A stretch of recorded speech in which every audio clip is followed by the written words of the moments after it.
Assalamualaikum warahmatullahi wabarakatuh. Perkenalkan, nama saya Aji Faruriza dari Fakultas Perguruan Bahasa Inggris. Dan pada kesempatan hari ini saya ingin mempresentasikan tentang kemuhammadiyahan dengan materi yang akan disampaikan, yaitu yang pertama, gerakan pembaruan dalam Islam, yang kedua, latar belakang, berdiri dan tujuan kemuhammadiyahan, dan yang ketiga, Kiai Haji Ahmad Dahlan dan pemikirannya. Yang keempat, memahami mukadimah, anggaran dasar dan AD atau ART Muhammadiyah. Yang kelima, kepribadian Muhammadiyah. Dan yang terakhir, memahami matan keyakinan dan cita-cita hidup Muhammadiyah. Gerakan pembaruan dalam Islam itu terbagi menjadi tiga. Ada bidang kedokteran, bidang teknologi, dan bidang pendidikan. Untuk bidang kedokteran, perkembangan kedokteran pada masa sebelum Masehi, sejarah mencatat pada masa purba telah dikenal pijat memijat, ramu-ramuan, dan obat, dan juga alat perdukunan. Dan untuk perkembangan kedokteran pada masa sesudah Nabi, setelah Rasulullah SAW wafat, Ibnu Sina, seorang ilmuwan Islam, mempelajari dan menerjemahkan kitab-kitab mengenai berbagai ilmu di Istana Samani pada saat Raja Bukhara Nuh bin Mansur berkuasa. Ibnu Sina kemudian menulis kitab kanun dalam ilmu kedokteran. Kitab itu dalam ilmu kedokteran menjadi kitab rujukan utama yang paling otentik. Kitab itu mengupas kaidah-kaidah umum ilmu kedokteran, obat-obatan, dan berbagai macam penyakit. Seiring dengan kebangkitan gerakan penerjemah pada abad ke-12 Masehi, Kitab Al-Kanun karya Ibnu Sina diterjemahkan dalam bahasa Latin, kemudian diterjemahkan dalam bahasa Inggris, Perancis, dan Jerman. Kedua, untuk bidang teknologi. Dalam pendahuluan buku teknologi dalam sejarah Islam, Ahmad Ya Al-Ahsan dan Donald R. Hill mengutarakan 7 faktor kemajuan sains dan teknologi Islam. Yang pertama, agama Islam. Yang kedua, pemerintah yang berpihak pada ilmu pengetahuan. Yang ketiga, bahasa Arab. Yang keempat, pendidikan. Yang kelima, penghormatan kepada ilmuwan. Yang keenam, maraknya penelitian. Dan yang ketujuh, perdagangan internasional. Untuk bidang pendidikan, pada masa pemerintah Bani Abbas, kegiatan pendidikan dan pengajaran mencapai kemajuan gemilang. Sebagai Khalifah Abbasiyah merupakan orang berpendidikan. Untuk slide selanjutnya, yaitu faktor-faktor yang mempengaruhi kemunduran Islam. Yang pertama, ada krisis politik, dan di krisis politik ini bisa disebut ada pemimpin yang tidak mengamalkan ajaran agama, serangan tentara Mongol dan runtuhnya Abbasiyah, terjadi disintegrasi umat Islam, perang salib, kemusrahan ekonomi, konflik keagamaan, dan yang kedua itu ada dari ancaman dari luar. Yang disebut ancaman dari luar itu adalah faktor-faktor internal. Di samping itu ada pula faktor-faktor eksternal yang menyebabkan Khalifah Abbasiyah lemah dan akhirnya hancur. Pertama, yaitu perang salib yang berlangsung beberapa gelombang atau periode dan menelan banyak korban. Yang kedua, serangan tentara Mongol ke wilayah kekuasaan Islam. Namun di antara komunitas-komunitas Kristen Timur, hanya Armenia dan Maronit Lebanon yang tertarik pada perang salib dan melibatkan diri dalam perang salib itu. Pada slide ini kita akan mengenal lebih jauh tentang tokoh-tokoh pembaruan dalam Islam. Yang pertama yaitu ada Muhammad bin Abdul Wahab. Arabia Timur, suatu aliran Wahabiyah yang mempunyai pengaruh pada pemikiran pembaruan di abad ke-19. Pencetusnya ialah Muhammad bin Abdul Wahab yang lahir di Uyainah, Najd, Arab Saudi. Pemikiran-pemikiran Muhammad Abdul Wahab yang mempunyai pengaruh pada perkembangan pemikiran pembaruan di abad ke-19 antara lain yaitu A. Hanya Al-Quran dan hadislah yang merupakan sumber asli dari ajaran-ajaran Islam. B. Taklid kepada ulama tidak dibenarkan. Dan C. Pintu ijtihad terbuka dan tidak tertutup. Dan itu merupakan salah satu tokoh pembaruan dari Muhammad bin Abdul Wahab. Yang kedua itu ada Jamaluddin Al-Afghani. Jamaluddin Al-Afghani lahir di Afghanistan pada tahun 1839 dan meninggal dunia di Istanbul pada tahun 1897. Beberapa pemikiran Jamaluddin Al-Afghani tentang pembaruan Islam adalah sebagai berikut. A. Kemunduran utama umat Islam tidak disebabkan karena Islam tidak sesuai dengan perkembangan zaman dan perubahan kondisi. Kemunduran itu disebabkan oleh berbagai faktor. B. Untuk mengembalikan kejayaan pada masa lalu dan sekaligus menghadapi dunia modern, umat Islam harus kembali kepada ajaran Islam yang murni dan Islam harus dipahami dengan akal serta kebebasan. C. Corak pemerintahan otokrasi dan absolut harus diganti dengan pemerintahan demokratis. Kepada negara harus bermusyawarah dengan pemuka masyarakat yang berpengalaman. D. Tidak ada pemisah antara agama dan politik. Pan-Islamisme atau rasa solidaritas antar umat Islam harus dihidupkan kembali. 3. Ada Muhammad Abduh. Muhammad Abduh dilahirkan di Mesir pada tahun 1894 Masehi. Bapaknya bernama Abdul Hasan Khairullah, berasal dari Turki yang telah lama tinggal di Mesir. Sedangkan ibunya berasal dari bangsa Arab yang silsilah meningkat sampai ke suku bangsa Umar bin Abdul Khattab.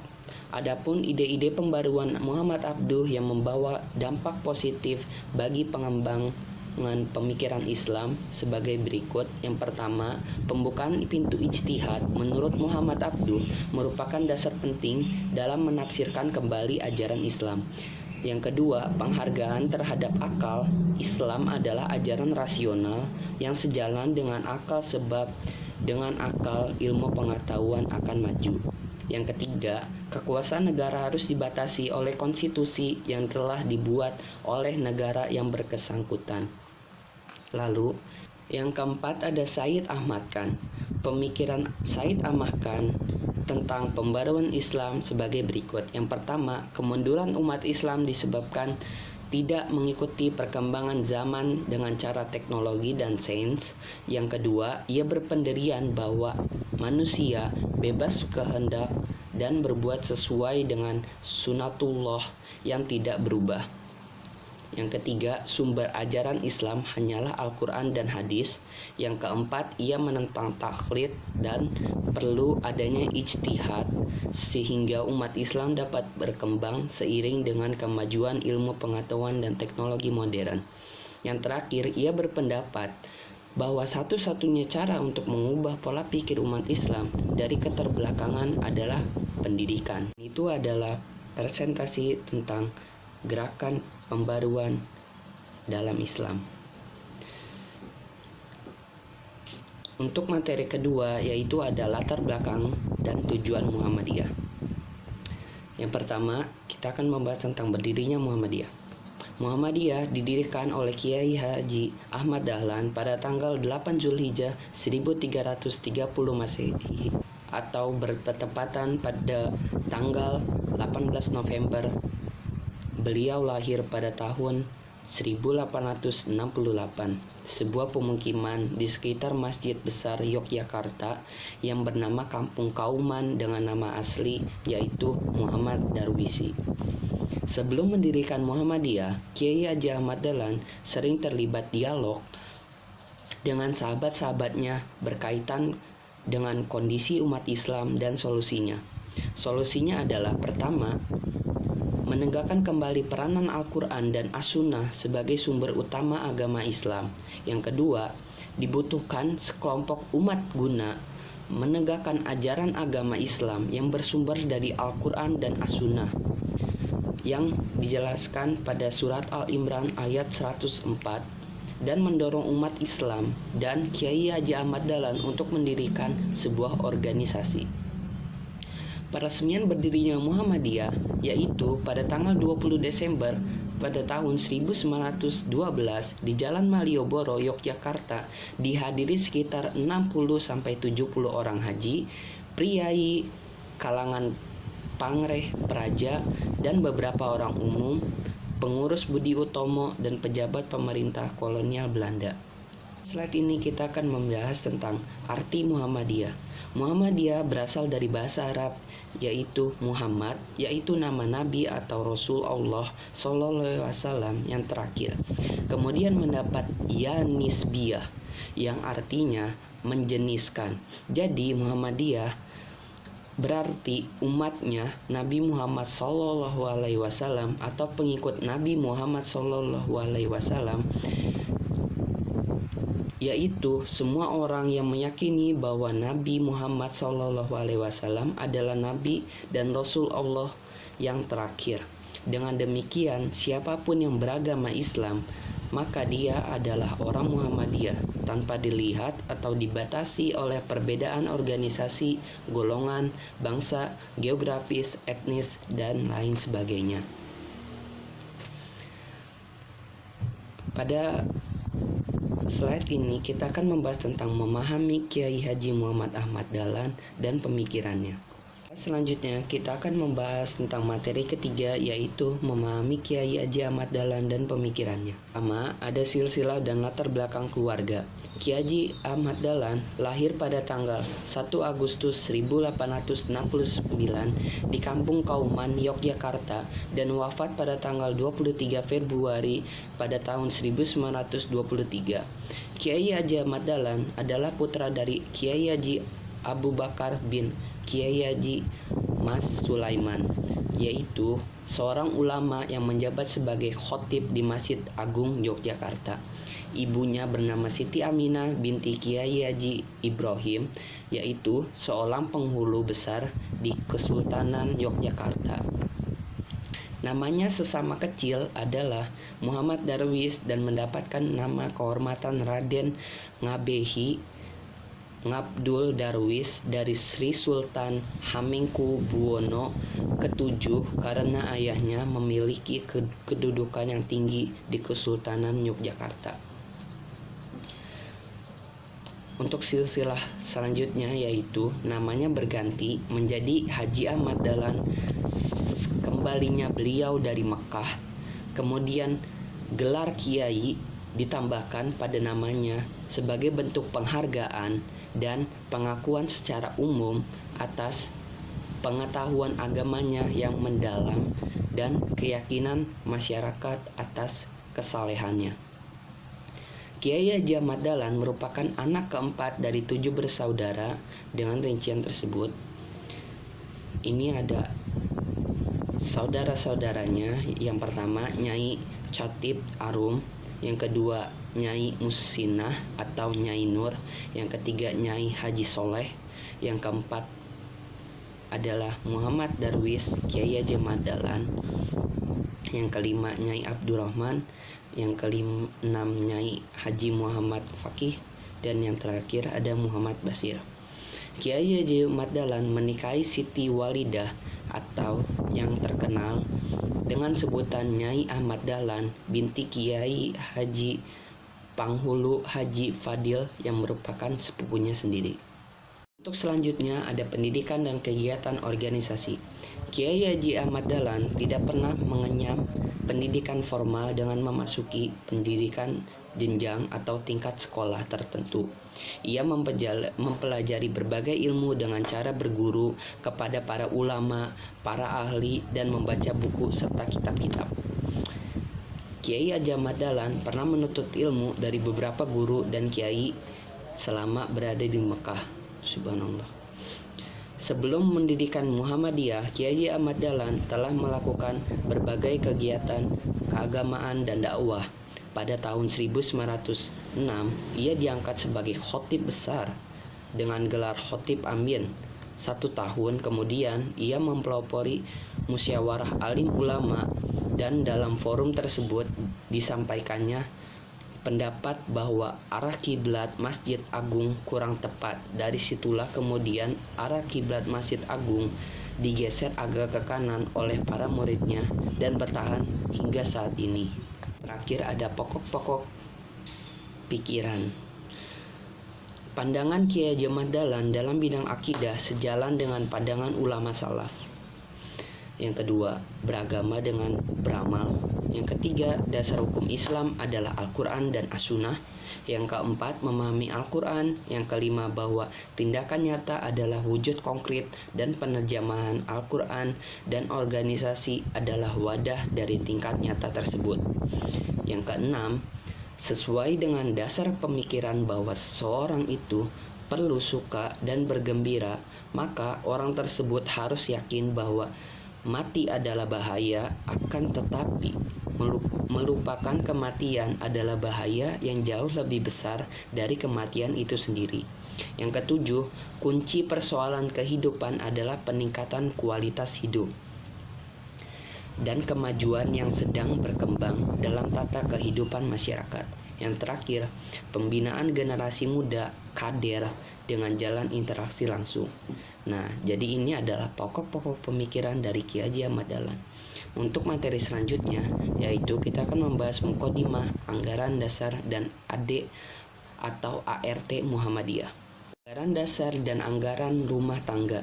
Dalam AD ART bab 13 Anggaran Rumah Tangga pasal 39 Anggaran Rumah Tangga, yaitu yang pertama, anggaran rumah tangga menjelaskan dan mengatur hal-hal yang tidak diatur dalam anggaran dasar. Yang kedua, anggaran rumah tangga dibuat oleh pimpinan pusat berdasarkan anggaran dasar yang disahkan oleh Tanwir. Yang terakhir, dalam keadaan yang sangat memerlukan perubahan, pimpinan pusat dapat mengubah anggaran rumah tangga dan berlaku sampai disahkan oleh Tanwir. Identitas dan asas Muhammadiyah. Gerakan Islam, dakwah amar ma'ruf nahi munkar dan tajdid bersumber pada Al-Quran dan Sunnah. Asas Muhammadiyah ialah Islam, sedangkan maksud dan tujuan ialah menegakkan dan menjunjung tinggi agama Islam sehingga terwujudnya masyarakat Islam yang sebenar-benarnya. Yang terakhir, dalam mencapai maksud dan tujuannya serta mewujudkan misi yang ideal tersebut, Muhammadiyah melakukan usaha-usaha yang bersifat pokok yang kemudian diwujudkan dengan amal, program, dan kegiatan. Yang terakhir ada keorganisasian Muhammadiyah. Jadi di sini ada organisasi otonom Muhammadiyah, yaitu suatu organisasi di bawah Muhammadiyah yang memiliki wewenang mengatur rumah tangganya sendiri dengan bimbingan dan pembinaan oleh Muhammadiyah. Adapun otonom dalam perserikatan Muhammadiyah yang sudah ada ialah yang pertama Aisyah, yang kedua Pemuda Muhammadiyah, yang ketiga Nasihatul Asyiyah, yang keempat Ikatan Pelajar Muhammadiyah, yang kelima Ikatan Mahasiswa Muhammadiyah, yang keenam Tapak Suci Putra Muhammadiyah, dan yang terakhir Hizbul Watan. Ikat Muhammadiyah adalah perserikatan yang merupakan gerakan Islam. Maksud gerakannya ialah dakwah Islam dan amar ma'ruf nahi mungkar yang ditujukan kepada dua bidang. Yang pertama, perseorangan dan masyarakat. Dakwah dan amar ma'ruf nahi mungkar pada bidang pertama berbagai kepada dua golongan, yaitu kepada yang telah Islam bersifat pembaruan atau tajdid, yaitu mengembalikan kepada ajaran Islam yang asli dan murni. Dan yang kedua, kepada yang belum Islam bersifat seruan dan ajakan untuk memeluk agama Islam. Dan di sini ada pedoman amal usaha Muhammadiyah. Yang pertama ada bidang agama Islam, yang kedua ada bidang pendidikan, yang ketiga ada bidang ekonomi dan keuangan, yang keempat ada bidang kesehatan dan kesejahteraan, dan yang terakhir ada bidang politik kenegaraan. Sifat Muhammadiyah itu sendiri memiliki sifat yang wajib untuk memelihara sifat-sifatnya. Muhammadiyah itu sendiri itu wajib, terutama yang terjalin di bawah ini. Ada 10 sifat Muhammadiyah dalam kepribadian. Yang pertama, kepribadian Muhammadiyah itu beramal dan berujung untuk perdamaian dan kesejahteraan. Menciptakan perdamaian itu tidak gampang karena tidak sedikit gangguannya. Bikin damai itu susah, tapi bikin rusuh itu gampang, apalagi yang tidak bertanggung jawab. Yang kedua, memperbanyak kawan dan mengamalkan ukhuwah Islamiyah. Yang ketiga, lapang dada, luas pandang dengan memegang teguh ajaran Islam. Yang keempat, bersifat keagamaan dan kemasyarakatan. Yang kelima, mengindahkan segala hukum, undang-undang, peraturan, serta dasar dan filsafat negara yang sah. Yang ketujuh, yang keenam, amar ma'ruf nahi mungkar dan jadi contoh teladan yang baik. Yang ketujuh, aktif dalam perkembangan masyarakat dengan masuk islah dan pembangunan sesuai ajaran Islam. Yang kedelapan, kerjasama dengan golongan Islam maupun juga dalam berusaha menyiarkan dan mengamalkan agama Islam. Yang kesembilan, membantu pemerintah serta bekerjasama dengan golongan lain dalam memelihara dan membangun negara untuk mencapai masyarakat yang adil dan makmur yang diridhoi Allah Subhanahu wa Ta'ala. Yang kesepuluh, bersifat adil serta korektif ke dalam dan keluar dalam bijaksana. Untuk materi terakhir yaitu ada memahami matan keyakinan dan cita-cita hidup Muhammadiyah. Materi terakhir ada memahami matan keyakinan dan cita-cita hidup Muhammadiyah. Langsung saja, yaitu matan keyakinan dan cita-cita hidup Muhammadiyah atau yang disebut MKCHM ini merupakan dokumen ideologis di Muhammadiyah karena memuat pokok-pokok persoalan yang bersifat ideologis, keagamaan, dan keutamaan yang menjadi ramah dan ranah gerak utama Muhammadiyah. Matan keyakinan dan cita-cita hidup Muhammadiyah lahir pada waktu Muktamar Muhammadiyah ke-37 tahun 1968 di Yogyakarta, di mana pada waktu itu situasi Indonesia setelah tertutup dengan dunia luar pada zaman Orde Lama seolah terbuka lebar dengan Orde Baru. Adapun isi matan keyakinan dan cita-cita hidup Muhammadiyah, yang pertama, Muhammadiyah adalah gerakan Islam dan dakwah amar ma'ruf nahi mungkar, berakidah Islam dan bersumber pada Al-Quran dan As-Sunnah. Yang kedua, Muhammadiyah berkeyakinan bahwa Islam adalah agama Allah yang diwahyukan kepada Rasulnya sejak Nabi Adam, Nuh, Ibrahim, Musa, dan Isa, dan seterusnya sampai Nabi penutup yaitu Nabi Muhammad, sampai hidayah dan rahmat Allah kepada umat manusia sepanjang masa, serta menjamin kesejahteraan hidup material dan spiritual dunia dan ukhuwah.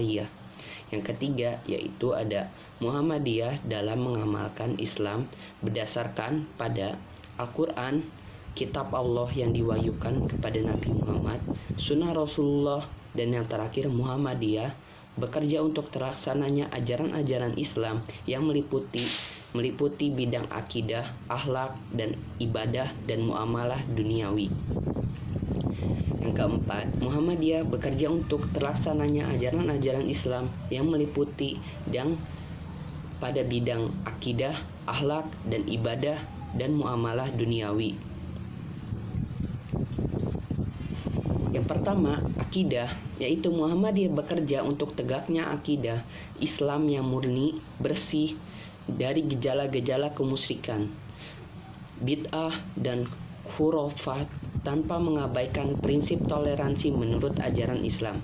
Yang kedua itu ada akhlak, yang berarti Muhammadiyah bekerja untuk tegaknya nilai-nilai akhlak mulia dengan berpedoman kepada ajaran-ajaran Al-Quran dan Sunnah Rasulullah. Yang ketiga ibadah, Muhammadiyah untuk tegaknya ibadah yang dituntunkan oleh Rasulullah SAW tanpa tambahan dan perubahan dari manusia. Yang terakhir yaitu ada muamalah duniawi, yang disebut muamalah duniawi yaitu untuk terlaksananya muamalat duniawi, pengolahan duniawi, dan pembinaan masyarakat dengan didasarkan pada ajaran agama, serta menjadikan semua kegiatan dalam bidang ini sebagai ibadah kepada Allah Subhanahu wa Ta'ala. Yang terakhir ada yang kelima, ada Muhammadiyah mengajak segenap lapisan bangsa Indonesia yang telah membuat karunia Allah berupa tanah air yang mempunyai sumber-sumber kekayaan, kemerdekaan bangsa dan negara Republik Indonesia yang berdasarkan pada Pancasila, Undang-Undang Dasar tahun 1945 untuk berusaha bersama-sama menjadikan suatu negara yang adil, makmur, dan diridhoi Allah Subhanahu wa taala, atau yang disebut baldatun thayyibatun ya Rabbun Ghafur. Yang terakhir ada rumusan sistematika matan, keyakinan, dan cita-cita hidup Muhammadiyah. Rumusan matan, keyakinan, dan cita-cita hidup Muhammadiyah terdiri dari 5 angka. Kemudian dari 5 angka ini dapat lagi menjadi 3 kelompok, yaitu yang pertama, kelompok pertama mengandung pokok-pokok persoalan yang bersifat ideologis, yaitu angka 1 dan 2. Yang kedua, kelompok kedua mengandung persoalan mengenai paham agama menurut Muhammadiyah, yaitu angka 3 dan keempat. Dan yang terakhir, kelompok ketiga mengandung persoalan mengenai fungsi dan misi Muhammadiyah dalam masyarakat negara Republik Indonesia, yaitu angka 5, yang berbunyi Muhammadiyah mengajak segenap lapisan bangsa Indonesia yang telah mendapat karunia Allah berupa tanah air yang mempunyai sumber-sumber kekayaan, kemerdekaan bangsa dan negara Republik Indonesia. Sekianlah penjelasan kemuhammadiyahan dari gerakan pembaruan Islam, latar belakang Islam dan tujuan Muhammadiyah, Kiai Haji Ahmad Dahlan pemikirannya, sampai matan keyakinan dan cita-cita hidup kemuhammadiyahan. Materi yang saya sampaikan dapat dimengerti dan dapat diamalkan. Wabinya mohon maaf. Billahi wa taufiq wal hidayah wa afa minkum. Wassalamualaikum warahmatullahi wabarakatuh.